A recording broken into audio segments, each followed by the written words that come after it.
মাত্র এক বছরে $2.2 বিলিয়ন। হ্যাঁ, ঠিকই শুনেছেন আপনি। হোয়াইট হাউসে ফিরে আসার পর এমনই আয় করেছেন যুক্তরাষ্ট্রের প্রেসিডেন্ট ডোনাল্ড ট্রাম্প। আর এই তথ্য প্রকাশ হওয়ার পর আমেরিকা জুড়ে শুরু হয়েছে নতুন বিতর্ক। কিন্তু প্রশ্ন হলো, এটা কি বৈধ ব্যবসায়িক সাফল্য নাকি ক্ষমতার প্রভাব? শেষ পর্যন্ত দেখুন, তারপর সিদ্ধান্ত নিন। একসময় মার্কিন প্রেসিডেন্টরা ক্ষমতায় গিয়ে নিজেদের ব্যবসা থেকে দূরে থাকতেন। হ্যারি ট্রুম্যান তো প্রেসিডেন্ট পদকে ব্যবসার জন্য ব্যবহার করাই অনৈতিক বলে মনে করতেন। জর্জ ডব্লিউ বুশ আবার নিজের সব বিনিয়োগ ব্লাইন্ড ট্রাস্টে দিয়ে দিয়েছিলেন, যাতে কোনো সরকারি সিদ্ধান্তের সঙ্গে তার ব্যক্তিগত লাভের সম্পর্ক না থাকে। ট্রাম্পের ক্ষেত্রে দেখা যাচ্ছে সম্পূর্ণ ভিন্ন একটি চিত্র। 2025 সালের আর্থিক বিবরণী বলছে ট্রাম্পের সবচেয়ে বড় আয়ের উৎস হলো ক্রিপ্টোকারেন্সি।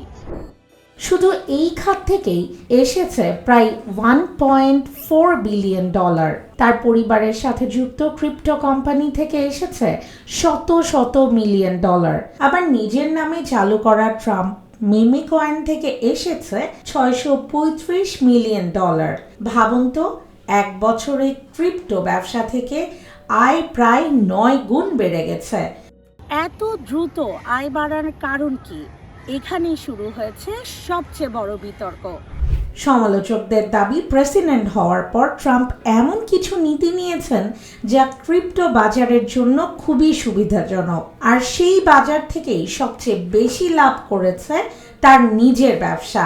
এক ইতিহাসবিদ বলেছেন, মার্কিন ইতিহাসে এমন নজির আগে কখনো দেখা যায়নি। তবে হোয়াইট হাউস এই অভিযোগ পুরোপুরি উড়িয়ে দিয়েছে। তাদের ভাষ্য, ট্রাম্প বা তার পরিবার কোনো স্বার্থের সংঘাতে জড়াননি। সব সিদ্ধান্তই নেওয়া হয়েছে দেশের স্বার্থে।